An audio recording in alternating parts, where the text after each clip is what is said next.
Welcome to the Successful Life Podcast. I am your host, Corey Barrier, and I am here with Dr. Renee. Hey, Dr. Renee, how are you? I am fantastic. Thank you for having me. I am so happy that you're on, and I'll tell you selfishly, today I've started my fourth day on a water fast.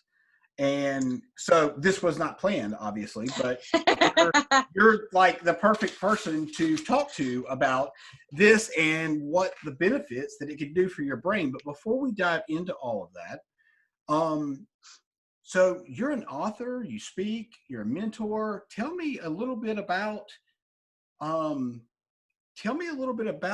your book. Actually, you mentioned it earlier. Absolutely. Yeah, let's.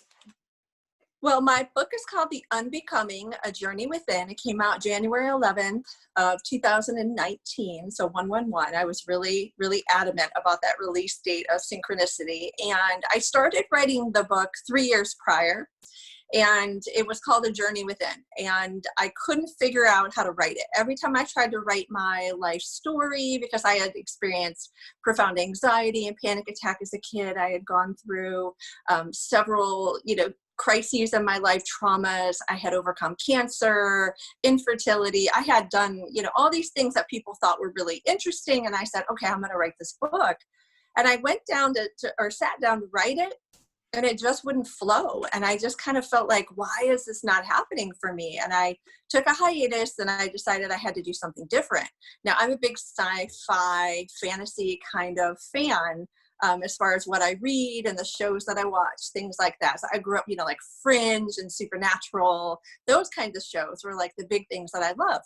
So I said, you know what if I tried writing my life story in a science fiction fantasy kind of way?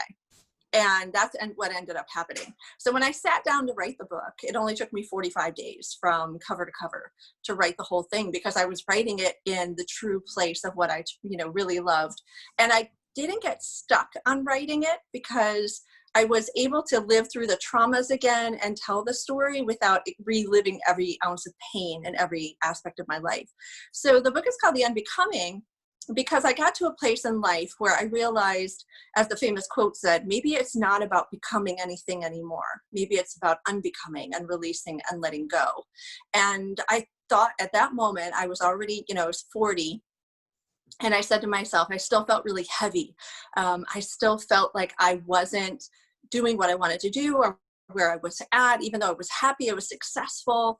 I had a lot of things going on for me, but I still felt that heaviness spiritually and emotionally. And when I started to kind of retell the story of how I unbecame all of those traumas in my life, I said, I wish I had had this 10 years prior. I wonder if people would like this. And I've gotten really great reviews. People, have really said how much it's really moved their lives. And, so I had to write an intro for the book, because I'm like, well, people don't understand it because it's my story. And it's basically, this girl who goes through and travels in time and meets these spiritual guides who help her unlearn and unbecome the traumas and letting them go, surrendering them once and for all. And so I had to write the intro in a very normal way so people would get an idea where they were going with it. But after that, I said, okay, no holds bar. I'm writing this how I want to write it. And it's been really awesome. The second book, the sequel's coming out probably sometime this fall. I thought quarantine would help me write it faster, but it's not. So it's called In the Knowing.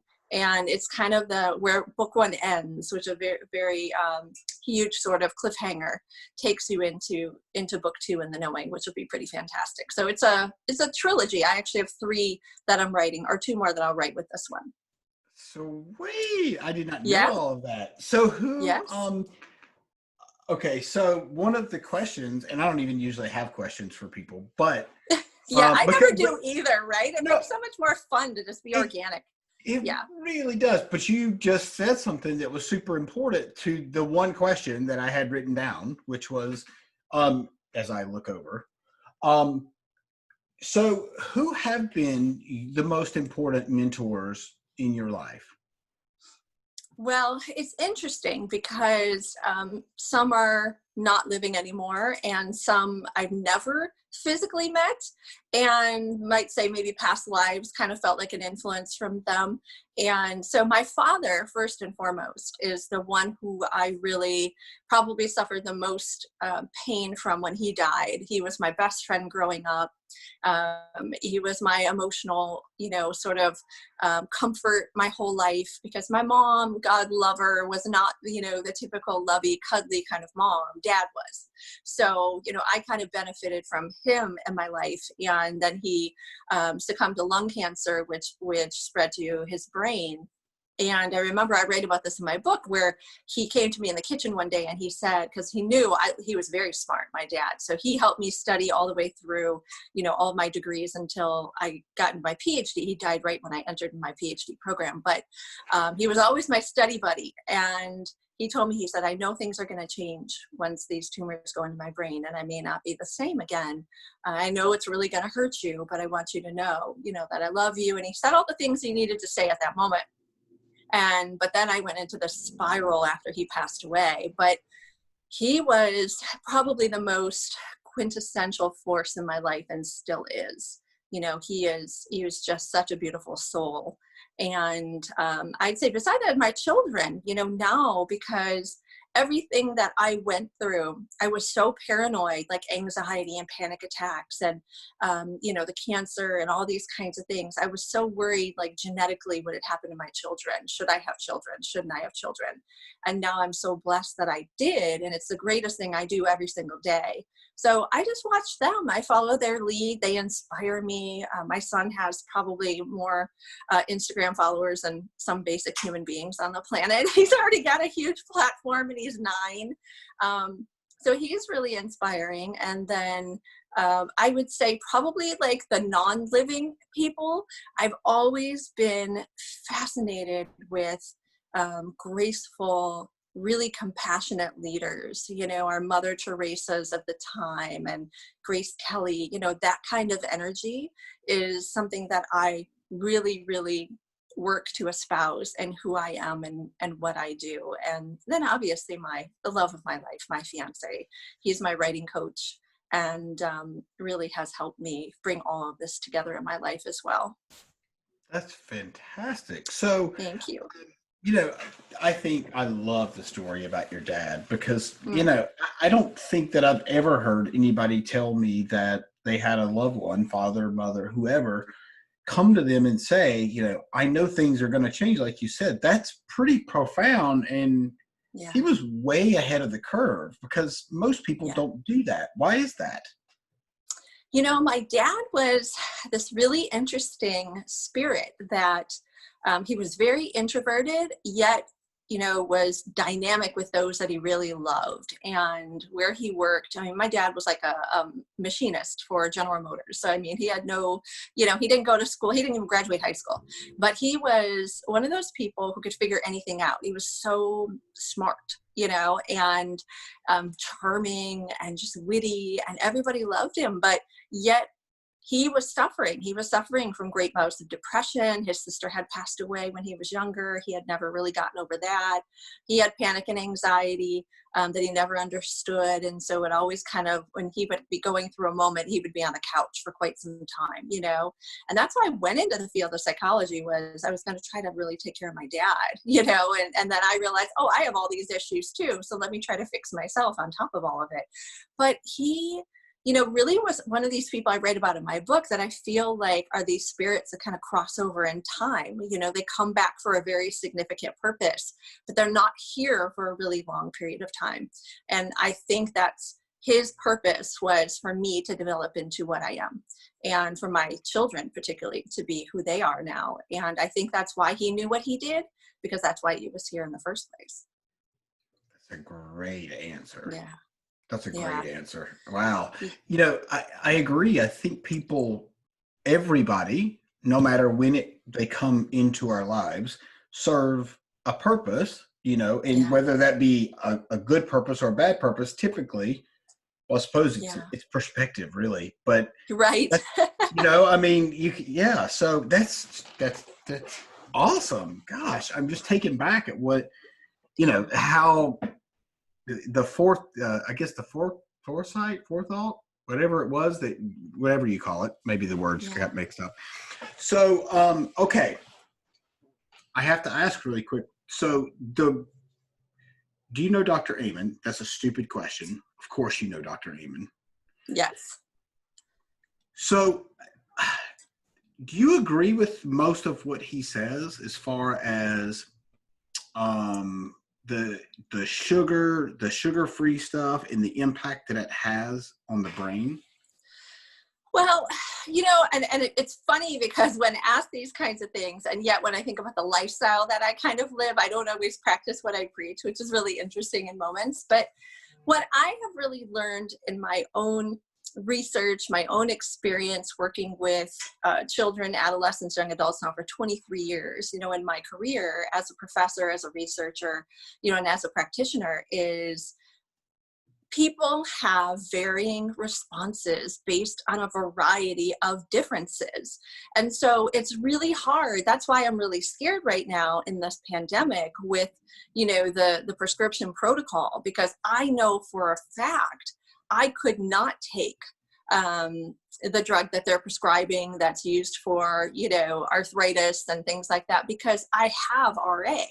And so it's really interesting that some are immunosuppressants, some are uprisers of your immune system. And if you don't get that right one with that right person and how the virus is impacting the body, you could really hurt somebody with the medication. So I understand why they're really preaching for the trials, but when we got people passing away, the mercy treatment sort of gets the priority, even though we might not be giving it to the right person. And so I know that's kind of a different explanation, but it's the same thing for sugar. It's the same thing for any chemical, because every body metabolizes and responds very differently. Some people do really well on natural sugar. Some people cannot do sugar substitutes or other types of grown sugar sources and things like that. So I think people have to be really cautious. I think people have to know their bodies. As an intuitive psychologist, this is really important to me. I really spend a lot of time training people how to listen to their body. Really how to get in touch with what it needs, how to trust it. So even if it says to have salt, even if it says to have sugar, even if it says to have something that you normally said, I'm not doing any of that ever again, you got to learn to trust it. You have to know. And I was vegan for a really long time after my cancer diagnosis. And I started to lift that a little bit in some ways because my body just needed certain things. But other people can live their whole life 100%, vegan and have no issue. So I think when we look at the impact on the brain, I haven't dug into the numbers as far as like the ends and the overall responses in that research, but I would venture to say, how many women were in that? How many people under certain ages, above certain ages? How many people with immunosuppression, and compromised systems? Because everybody is so different. So I think it kind of depends is my answer to that one. Sure. So let me ask you this then. What do you know? Okay, so he talks about, and I'm just a huge fan of his. So so he talks about the microbiome and how the brain is connected to the microbiome. Can you expand on that a little bit and how gut health and brain health are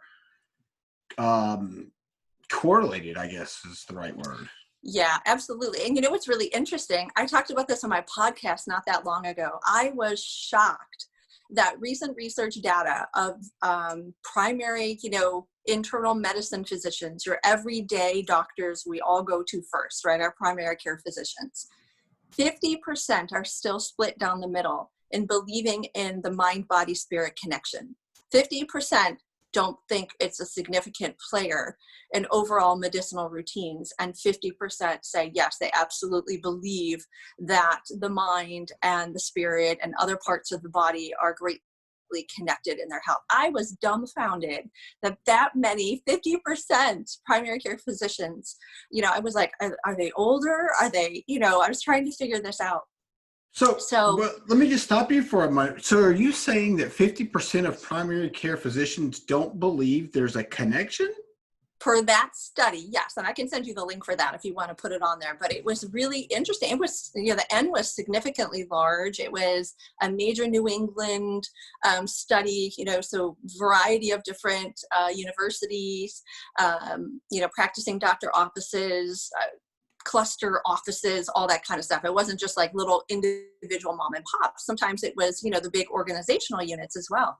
But they said that about 50% when polled said that they did not fully believe in the mind, body, spirit, that they felt traditional medicine was more effective. And I was just like, wow, having been somebody who was diagnosed with melanoma cancer and decided to take on a very holistic treatment and routine first. Now, my dad had gone through chemo, radiation. It was effective for a while, but I saw how much he struggled, and I said, I don't want to do that. I want to try to figure out what else we can do. So we did the surgery. I changed the way I ate. I changed the way that I interacted with my body. I changed my spiritual practice. I did everything. And I remember going into the doctor one day and they were checking the tumors that had moved into my kidneys after that. He said, well, the one's gone. Where'd it go? I said, how do I know where it went? Why would I have, I didn't do anything. He said, well, what are you doing? And I just told him what I was doing. He said, well, keep doing it. And I went in again for the second tumor and it was shrunk in half. Now that one is still in my body, but it hasn't grown in 4 or 5 years now, almost 5 years. And so everything is so important because like you said, with the gut health, if you are not recognizing the importance of that being almost like the fertile land of the entire body. When that one is out of whack, particularly for women, everything is a mess. I mean, you're talking about hormonal shifts, you're talking about UTI problems, you're talking about other major organ issues, skin, hair issues, everything you can imagine.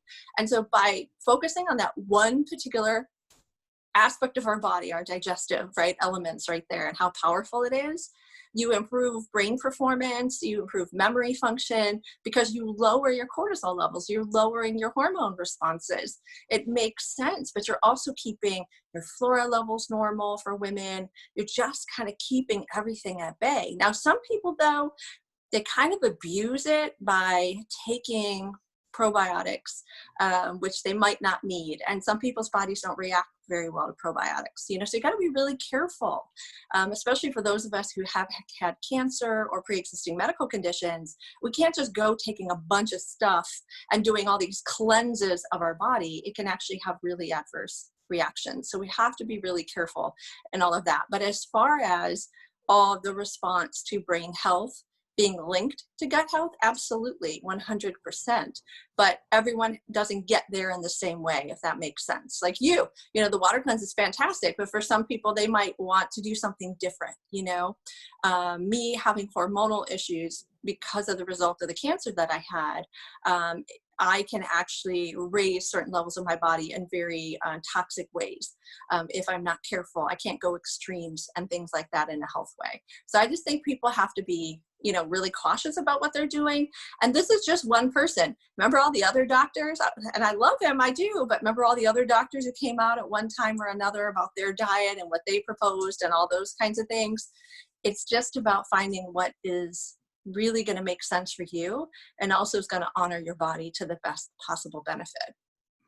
Yes, that makes total sense. And I think one of the things, and I don't know if you just said it, but you said it at some point, you said, you have to listen to your body. And if your body reacts to something, you need to either make a mental note or whatever the case may be in order to avoid whatever that is. And you've got to stop thinking, right? You've got to turn your brain off, because if you think about, well, I should just try this one more time, then you'll convince yourself that you need to eat the cookie if that's what's tearing your stomach up. For me, I hate to admit this, but I think it's the sugar-free stuff. And I've been dealing with this for about 7 or 8 months. And and that's why I'm doing the fast, that and the brain.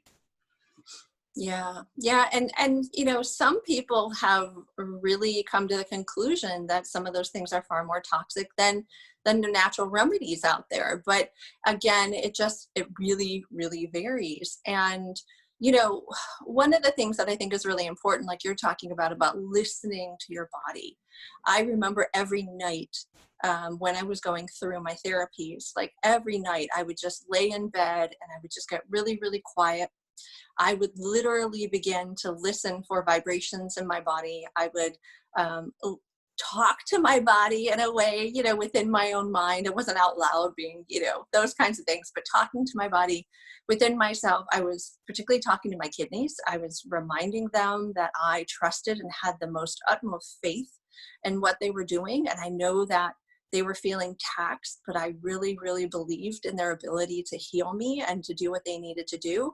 I mean, nobody teaches us to stuff, to sit there and try to heal our own bodies in a way. I am all for traditional medications. I'm actually on antibiotics right now. It's Are you? allergy season, things like that. Sometimes, I get to a point where I had sepsis a couple years ago. I almost passed away because the infection can go into my bloodstream really, really fast.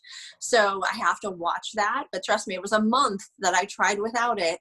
And then I just had to go, and did it. But, not everybody needs those kind of things. You can try things, but again, you've got to know. And the important thing I was saying to my fiance today was I even felt my body was talking to me today, but I couldn't quite figure it out. And he's very spiritual and as I am, and he's leaning in and he's listening and he's like, okay, what's coming up for you? What's really on the agenda here? What do you think it really is? And we came to the conclusion that I've been feeling a lot of things coming up over the last couple of weeks, as a lot of people have, but mine is sort of a purge, it's I want to get out of here already, kind of thing. And I think it's indicative of some emotions and things like that we're still kind of left there. So yeah, I think when we're talking about things that, addictions, behaviors, really strong responses that we've had to the ways that we eat, things like that. I had a chocolate allergy for a really long time. And finally, I just said, you know what? I don't want to be allergic to chocolate anymore. I just simply don't. But I'm still allergic to some types of chocolate, but not all. And I just decided I was going to reintroduce this chocolate into my life. And everyone's like, my God, you could die. Do you have your EpiPen? I'm like, yes, I've got my EpiPens. And my son was trained in how to use it. And I took one bite of it and my tongue, of course, puffed up a little bit, but I knew how to not make it go the rest of the way. And I was like, okay, so here's the situation with that. Why am I allergic to chocolate? Okay, the traditional doctors who don't believe in the mind, body, spirit thing would say, well, it's because, your immune system is recognizing it as, an enemy. And so your immune system is rising too high, which is kind of what's happened to the people who are dying of the COVID right now. Most of those people, it's their immune systems kicking in too high, and they're actually dying from their immune response, and their organs are shutting down more so from that than they actually are from the virus, the people who end up passing. So it's the same thing for those of us who have allergies. Our body just kicks in and wants to fight this thing. And I said, well, why does it want to fight it? Like, what else is happening in my body inflammation wise that's making my body think that the presence of these certain things is a problem? And so that's when the spiritual work really came in, really deep therapeutic relaxation, meditation. Oops, I'm sorry. My phone almost timed out there. Deep relaxation, meditation, those kinds of things went a hell of a long way, I have to tell you. And Joe Dispenza can prove this with significant ends and scientific research beyond that there's a lot to be said about the power of our own reaction to calming ourselves down emotionally, and then the inflammation goes down, and then the dietary structures don't have to be as strict, and our body metabolizes much better because we're metabolizing our emotions. That's something we never learned how to do, is to metabolize our emotional sense. And when we learn that, a lot of the dietary stuff just kind of comes in line with those kinds of things.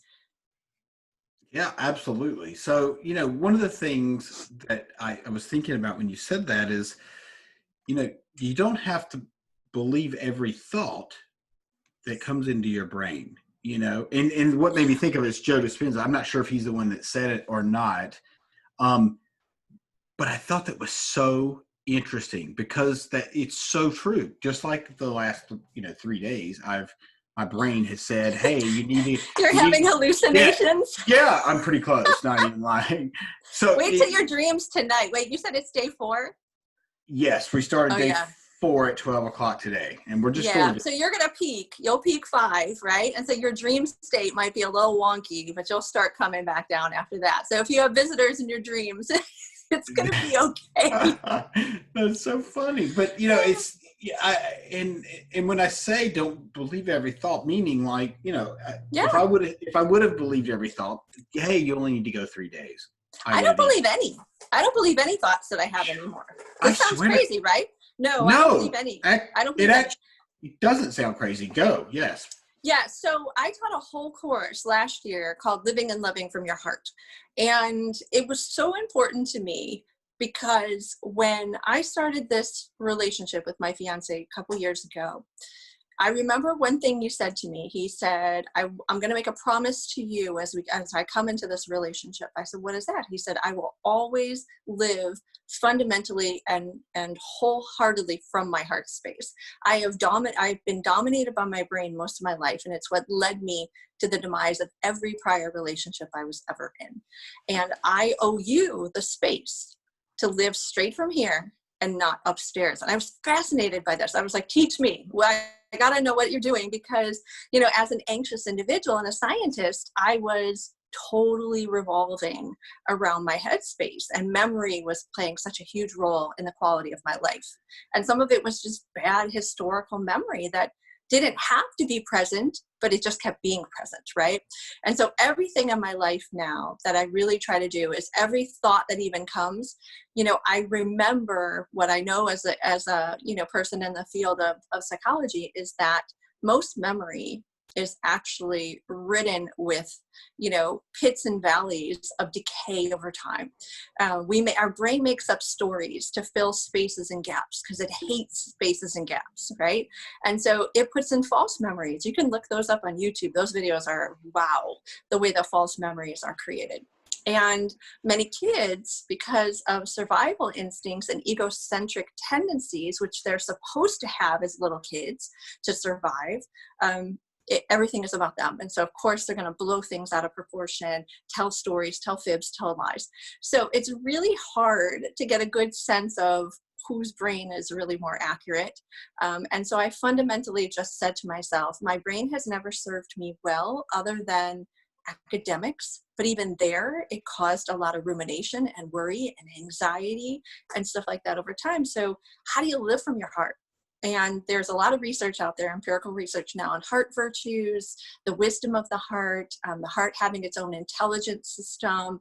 We've got whole schools like heart math that are being used in public schools now and parochial schools around the US that are teaching kids how to fundamentally get into this energy within their heart and to trust their brain less as the first line of defense. When you live and rule from the heart and you begin to trust that wisdom, it takes a little bit longer to tell the story. So you know that once the story evolves, it's a more accurate story. But people want now, now, now. Why did he leave me? Why did she say that? What is that boss mad at me? It's that kind of stuff. So the brain goes, yeah, he doesn't like you. Yeah, this happened. Oh, he left you for this. Where the heart's going to tell you the truth, but it won't come to you today.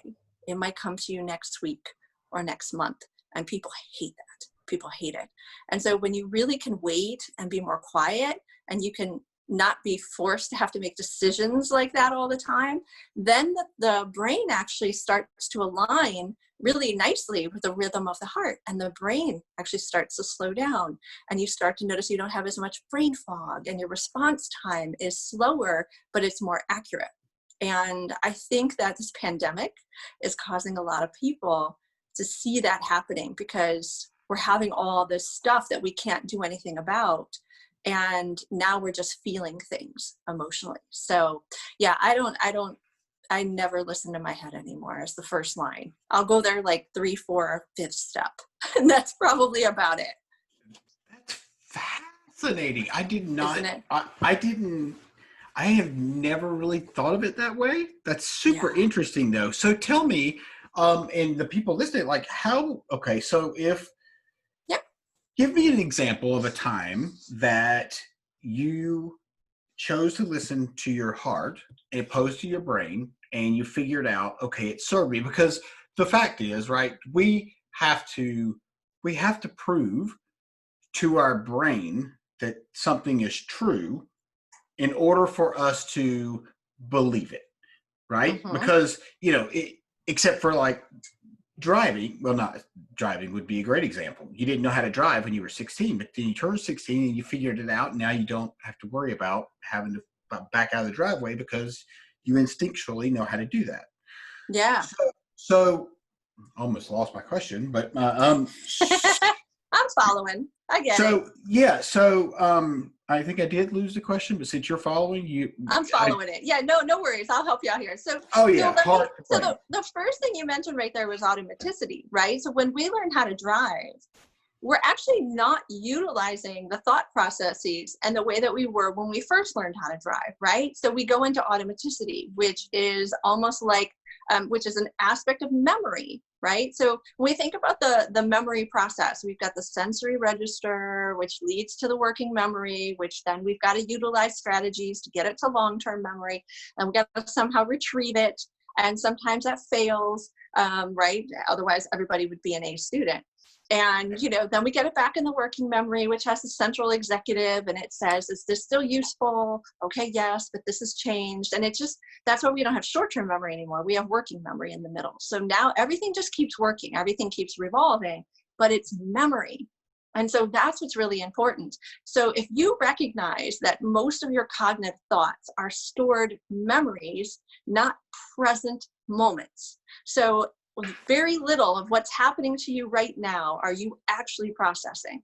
Everything is coming off. I sound so 1980s, right? Like the old reels. You remember like I the do. old 35 millimeter movies in school? I'm that old. And I just remember like when they would break and it'd be like, and it would go like that. That's unfortunately what memory does to us. Memory creates inaccuracies, but it also creates accurate stories that are based on emotional reactions in a different time and space. So from my life, the biggest problem was in my new relationship. I had gone through a divorce. I had previously, prior to, my marriage, I was in a very narcissistic relationship. I didn't have, my kid's father was a very wonderful man, but men prior to that, yuck.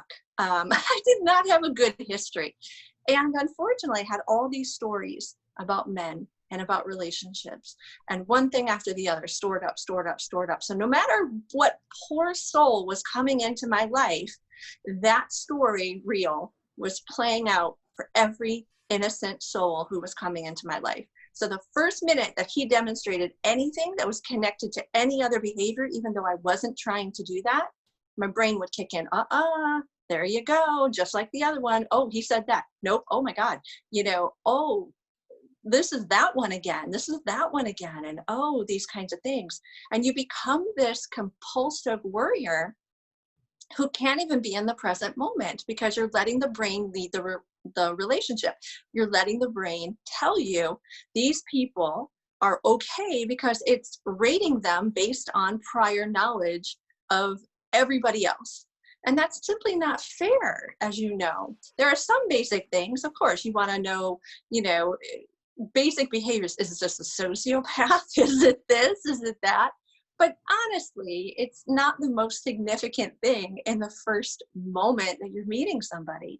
And then when you start to meet or you're starting to have a relationship and everybody else is present in your relationship but the two of you, you have a problem. And so that was when I began to really just trust my heart, and really say, this feeling that I'm having right now, that I'm afraid, right? My emotional engagement to the wisdom of my heart. Let me shift that into wisdom, and let me think instead of fear. Let me go into the wisdom of the heart and say, I honor and acknowledge why I'm fearful right now in this relationship, but it isn't connected to him. It's connected to other people. Does my heart feel that he deserves a chance until proven otherwise? Yes, he does. And so I had to really learn to sort of let a lot of those stories go, a lot of those attachments to and drama, right? I was so attached to drama of emotion, and let that go and just let the heart feel. And if it was to feel pain, it needed to feel pain. But most of the time when you don't let your head get connected, the heart actually doesn't feel like it's experienced as much pain as it used to. So I know that was a long description, but I think it was probably the greatest thing in my life. And also with my children, I'm constantly right here for them.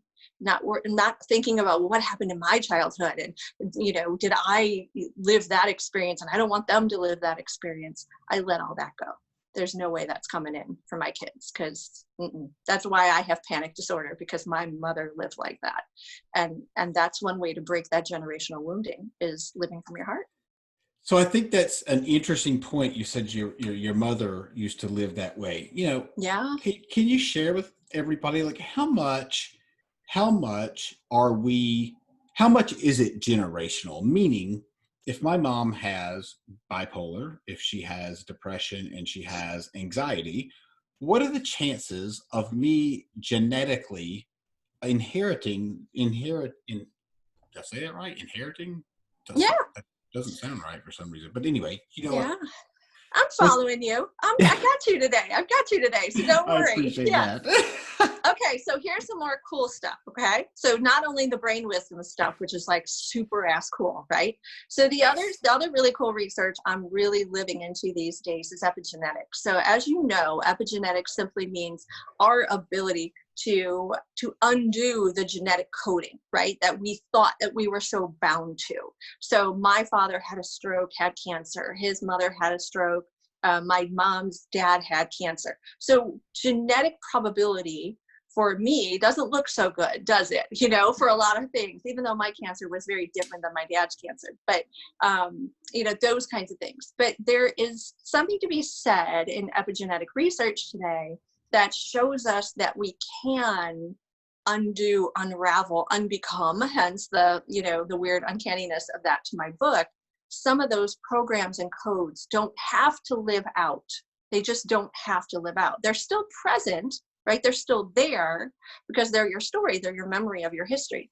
But we know from the research that it's about 2 to 3 generations back that your coding within is stored up. So probably most likely 2. So we say great grandmother, right?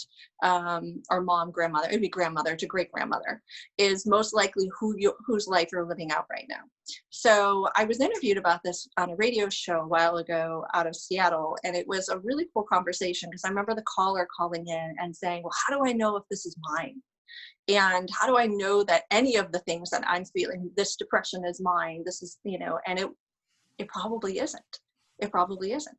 Because if we are already coming from that perspective that we know genetically we're wound to live the emotional connection of that person 2 generations back, if we are not aware of that, then we just go out living that thinking it's ours. And so genetics play a huge role, but not in the way that they have to, because it takes wisdom again, that it's like, oh, well, my grandmother had bipolar, or, oh, I found out that my grandmother, poor soul, was actually like put away in kind of like one of those residential places when she was going through menopause, the poor thing, because they didn't understand menopause back then. And, I remember when I went into perimenopause and my mom brought that up. Oh, you're acting crazy just like your grandmother, because it was my dad's mom. And so I thought how convenient that was for her to say that to me, because again, she didn't like how I was acting, And so the genetic part was powerful because I realized I could let some of that wheel loosen up over time by simply acknowledging it and saying that a lot of this isn't mine. And so how do I let that go? How do I set some of that down and just have the weight of what's really mine? And it's so much lighter. And, the other thing with epigenetics, which is super cool, women that are considering having babies, if you do the work before you have a baby, think about how powerful that is, because we actually transfer stress, anxiety, cortisol in utero. So if we're having less of those stress responses, we're going to have healthier emotional babies. And it's not too late though. If you've already had a child, just that both people would have to do that work, to kind of undo some of that emotional baggage. So again, mind, body, spirit alignment. I don't know how people still don't think it exists, but it's powerful. And again, Joe Dispenza, he does major lab research on this, showing the reversal of many of these generational patterns and wounds being let go. And Absolutely. I'm all for it. Yeah. Yeah, me too. And, so can you give the listeners an idea of, let's just say, let's hope that someone's pregnant, or that someone's about to be pregnant. Yeah. In this pandemic, there's listening. going to be many, right? Yeah. So we'll Right. see. Yeah. So how do you said, you've got to make sure that you've got to make sure that I don't know the exact words you said. You just said it, but total brain fog. If you're carrying your own. Yeah. So how does somebody get in, how does a mother or pre-mother get into that shape, so to speak, that you were discussing, that you were referring to, opposed to, I'm guessing, doing it after the fact is probably, the percentage of success is probably far less, one, and two, it's far probably not even likely that the mother's going to do it after the fact. Oh yeah, you'd be so busy, and then you're going to have your own new stress level, right? Right. And so it's harder. It's really harder.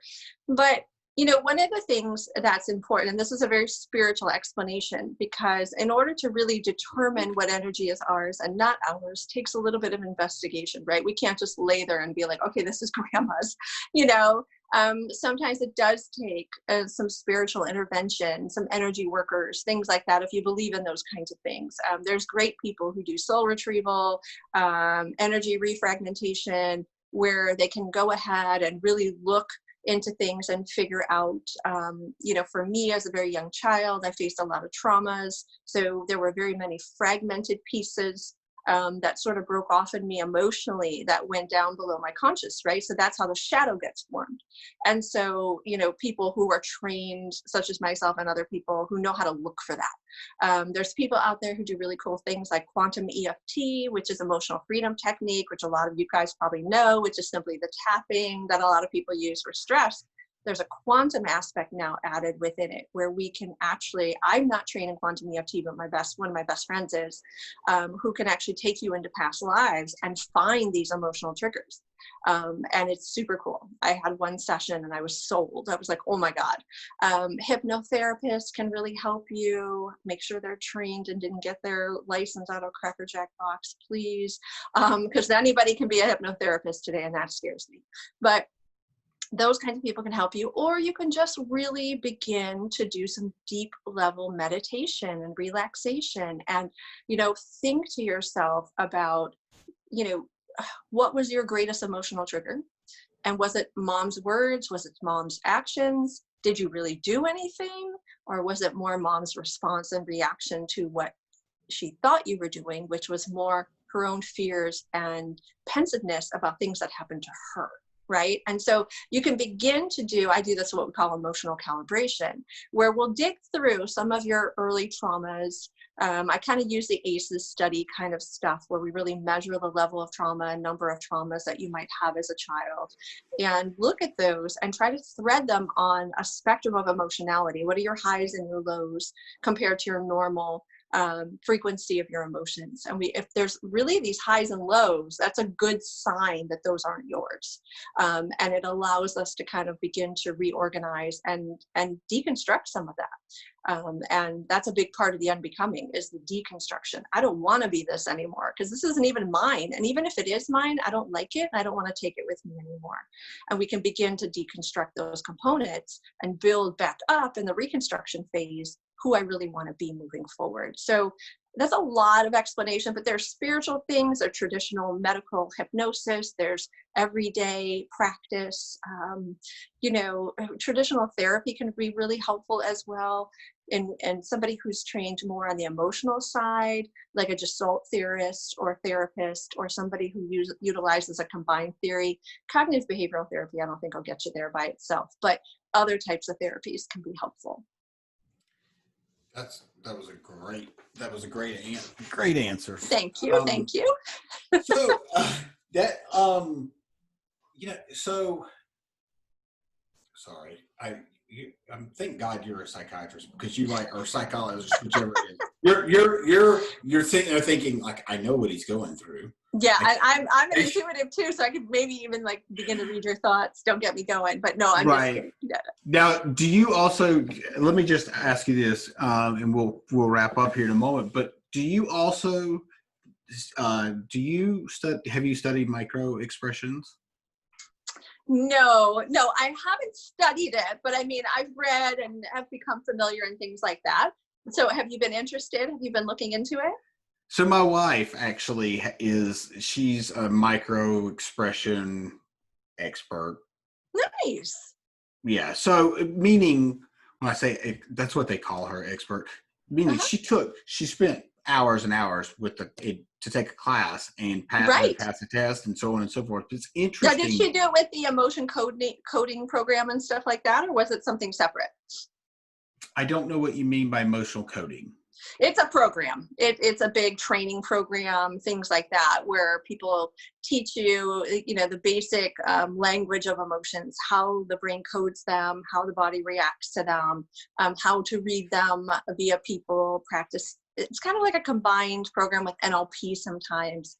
It's one of those ones that, it's like the massive life coaching field out there. There's a dime a dozen of them, but some of them are good. Yeah. Yeah, so when I don't know the answer to your question, but she was taking her NLP certification at the same time, so it's hard to say. But like, it's interesting because she can tell with your eyes which way, if you're thinking about something or if you remember something, and which also is NLP. Right, exactly. Yeah, absolutely. So, all right. The last thing I was going to ask you is, I want to know, obviously, where people can find you, which we'll get to, but I want you to also, can you also talk about what's coming up, or did you already do that with your book? Yeah. Well, the second book will be out later this year. Pray for us, and things like that. The third book has been kind of just laying in creation phase, but it almost came easier than book 2, but I can't release book 3 before I release book 2, which is really hard. So I've got to get this written, but hopefully that'll be out. We had a bunch of live events planned prior to the pandemic, and now we're all on hold, but we are going to be doing some live events probably coming up, hopefully by September, all goes well in the world.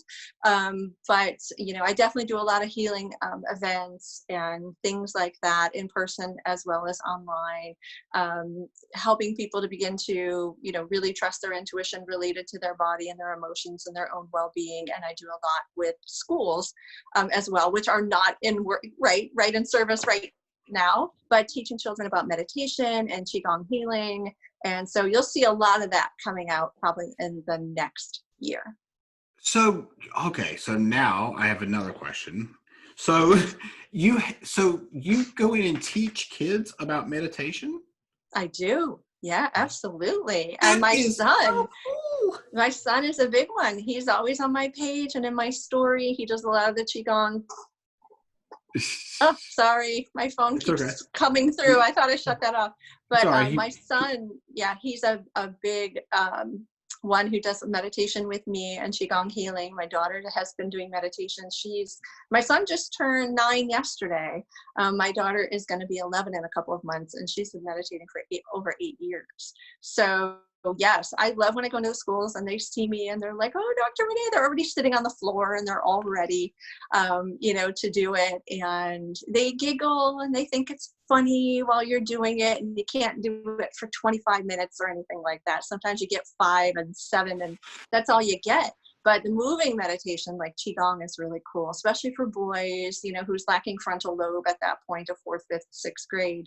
And they really learn to appreciate it and feel like they have a good sense of control, over themselves, which is nice to see. So. Mm-hmm. That's incredible. Do you realize you're changing the future of so many lives? Yeah. And that was, as an educational psychologist, I mean, this is, I've always been school-based. I was a teacher first and then became a professor, and I'm still connected because my students that I train are all former or future teachers, counselors, psychologists, nurses. They're all in the service industry.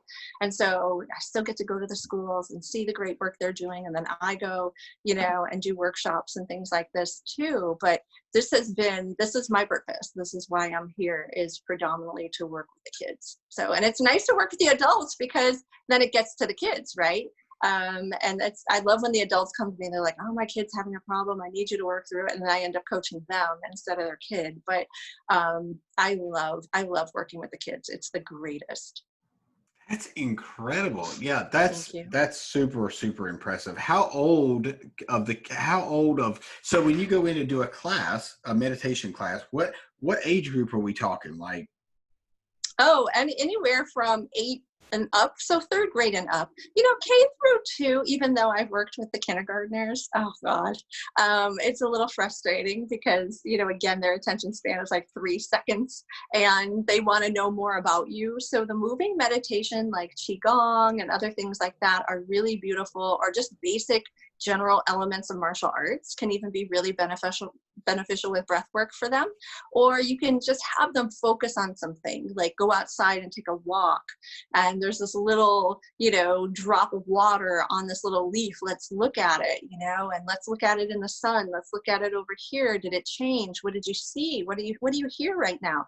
That's all meditation really is, right? Is learning how to focus on something and acknowledge the presence of everything else without it letting or influencing you. And so when you can do that with the little ones, but I tend to prefer like 3rd grade and up. So I think that's interesting that you said, meditation. And it's so funny because I just had this conversation with a patient of mine. It's a long story. I do this. It's called AAT, which is Assertive Awareness Technique. Have you ever heard of that? Yeah, I have. Have you? No way. Yes. So I have one patient that comes to see me that she's been with me for 6 years because, honest to God, she was 38, maybe 39, 8, somewhere in that vicinity when she started. And like, this woman could barely walk. And like, she comes to me every week and she's good. Like for the rest of the week, she goes to the mall, not now, but before this whole thing shut down. Right. Prior to pandemic. Yeah, absolutely. So it's, so I was talking to her about meditation today, and I was explaining to her, there's so many different schools of thought on meditation. And one of the things is that, that I've heard is to quiet your mind and not think about anything. Mm. Yes. Tell me, because that seems crazy to me. So when I have been very fortunate to be able to go to India, and I travel quite often prior pandemic, and we'll be going back. And one of the greatest things that I learned while in India was the truest essence of meditation compared to Western forms and, manipulations of meditation. And the most beautiful thing was the acceptance of the presence of everything. It's the everything versus the nothing is what they taught me. That in nothing, there's everything. And in everything, there eventually will be nothing. And it's important that you can recognize which one is which at that moment, and to always be accepting, acknowledging, and present no matter what it was. So sometimes there's nothing happening and your brain will go, oh my God, there's nothing, right? It doesn't like that there's nothing. And you're like, this is the acceptance of nothing. And then all of a sudden a bird chirps, all of a sudden you hear something, all of a sudden this moves. That's okay. Everything has to exist for nothing to exist. If you're forcing your mind to focus on nothing, and then when something shows up, you're angry at it, or you feel as though you failed at it, you've missed the whole duality of the balance of the universe. And so you have to just be able to accept the fact that you can still sit there for 20 minutes amidst noise. It's still benefiting your heart rate. It's still benefiting your overall pulse and your overall health and inflammation level, that everything is okay, even when nothing is not there. Right. And so that's really the and that's going to be chapter 4 of my book, Everything and Nothing. It's really important to understand that duality. Fantastic. Such a good answer, because, I struggle with, I shouldn't say struggle. I just, sometimes I've listened to so many podcasts or I listen to Dr. Amen or Joe Spence, whoever, and you hear so many different ideas behind meditation. And so I think Yeah. it's really confusing, and that's probably because human nature messes things up. Yeah, and So it's a way of life, right? So that's another Western ideal, that meditation is an activity. It's something you show up with in your schedule for 15 minutes. And over here, where when you go to places like India and Nepal and other places that are like profoundly, deeply devout in meditation as a daily element, it is their life. It's part of their life. Oh, I feel stressful right now. And it's like they immediately know what to do. It isn't, I got to go schedule it and I have to figure out how to make this work in my day. It's, I am existing amidst this element of meditation. And as a result of that, all of these other things come into my life and play in that. It's not, I go to meditate to get rid of this stuff. And I think when you can shift your mindset to that, it's never been the same for me. It's always just kind of accelerated into peace and relaxation. Am I still stressed? Of course. I'm a mom of two, and I'm a career woman. I've got all these things, but it's my life now. It's not just what I do, and I think that makes a big difference. you are so that was such a great fucking explanation. Like that's so good. Thank So you. good. That was the best thing I think whatever. That was perfect. Yeah, and I I love can't take credit for that. That really comes from a friend of mine, David, who really, really pushed that, into my heart and made me understand why that was so important. But I really do hope, people adopt that way of being. So. Yeah, I agree. So how many, all right, last question. How many Yes, times yes. do you meditate? Once a day, twice a day, or when you feel like it? How does that work for you? It's just as it comes. So sometimes it's really interesting that I can even meditate standing up. I can even meditate, sitting in a classroom. I can just kind of go into those moments because it's just everything for me now. So I would say sometimes there's, probably multiple times in a day, and maybe in other days there's just a few, so it really depends on when my body just kind of shifts me into that moment. So right before I came on with you, I had a moment and I was like, oh, I'm going in. And I went in, and it was probably about 10 or 12 minutes. It wasn't that long, but it just happens. And I just kind of come back, and it's nice. It's really nice compared to the girl who tried meditating 20 years ago and was like, what the hell am I doing? Right. Yeah, it was like monkey brain. Yeah. So true. So, could you tell everybody, Renee, where to find you on Yes. social and website and all that good stuff? So the biggest platform I have is Instagram. You can find me at Dr.Renee, or it's Dr.Renee Mudray. That's it on Instagram. And on Yes. Facebook, I am Transcendent Heart Life Coaching. And I'm trying to think, on Twitter, I'm Dr. Mudray. It's capital M, lowercase u, capital D, R-E-Y. It's my last name. So Dr. Mudray. I hardly ever use Twitter, but if you want to hook me up there, go ahead. And then my website is transcendentheart.com. Oh, and then my podcast, The Inner Revolution. So check that out as well. Absolutely. Well, thank you so much. You have been, Thank God, you. so much knowledge. This has been fantastic. So thank you. Have a wonderful day. Thank and you. we'll talk soon. Absolutely.